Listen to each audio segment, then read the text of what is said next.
Hello and welcome to my channel. Today I want to talk about 3 books that can help you with your minimalist journey.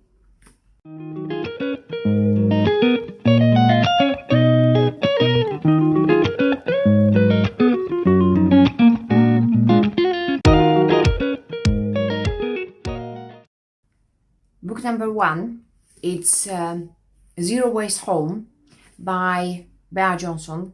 I don't have physical copy with me because I made a giveaway on Instagram and one of my followers won it. So I don't have a copy, and that was the idea of the book anyway, to pass it to the next person so more people can benefit from it. After a few years being in zero waste movement and less waste movement, minimalist, I'm not standing by this book anymore. I don't think that physical rubbish is all we produce. We produce also a carbon. We have a carbon footprint. So I'm not standing by this book anymore. But the main thing, like reducing, consuming less, I'm still standing by those things. So Bea Johnson's book really helped me to reduce my possessions when I started, and actually I was reevaluating what I have, what I need, and I started to say no to things. So that was really helpful. But I don't believe anymore that zero waste is possible, because apart from physical rubbish, we also produce other rubbish, like when we use our cars, we take in the plane, there's a carbon footprint as well. So although I think we should reduce what we produce, but that's not only physical things, but also carbon footprint. But that was a very good book to start on. And then I read Swedish death cleaning. I'll link that book and how it looks here. So Swedish death cleaning, actually it was eye-opening book for me. That was second book on minimalist I read. Really, it helped me to think about the future of my son. All the things I have now, he will have to deal with them when I'm gone. So I don't want him to struggle with my rubbish, because he wouldn't know what was important to me, what maybe it's important even for him to keep, I don't know, as his heritage, or whatever documents, what's important. Obviously along the way I will explain him what he needs to keep and so on, but it's a lot of rubbish, to be honest. I don't need to keep all the receipts for the things I bought, like for the, bed or mattress. That's all rubbish. I don't need to keep all the books. I can pass them on, and we have library card. So all the small bits, it's all add up. And I'm planning to do even with my sisters something like that, because I have a lot of jewelry which I accumulated over the years, and I have a son. Maybe he would like to wear some of it, but I doubt it. And I want to share what I have with my sisters and my sister daughters, one of my sister daughters.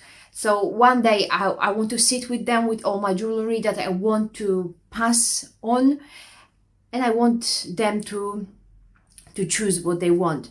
So that's my plan for the future, and I think some of jewelry maybe they would like to have. So the idea of this book, of this Swedish death cleaning, is to gather all your possessions while you're living, evaluate them.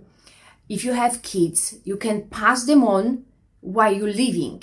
So you're not leaving that for the moment you are not there. So you are dead, and then your kids, children, adult children has to decide what they want. And sometimes there are kind of like a fights, arguing between children, that I remember from my own family what was happening when someone passed away, and I don't want that to happen to my family. Although I have only one son, so whatever I've got, it will be his.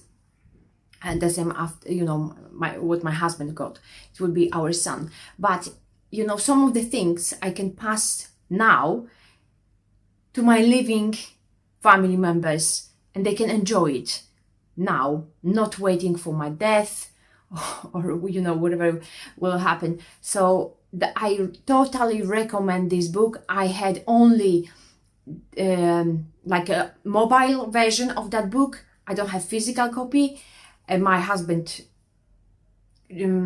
bought me that, but online. So I have this book on my phone. I can always come back. It's very, it's lightweight to read. It will take you maybe 2 hours to read it. And I totally recommend it. It's eye-opening. And the third book I have physical copy. I couldn't download it. I had some troubles. It's a book by Fumio Sasaki. Sorry if I'm not pronouncing it properly. It's Goodbye Things. That's the third book, and I really, really recommend it. Although the author is extreme minimalist, he has only, under 50 possessions altogether, maybe less.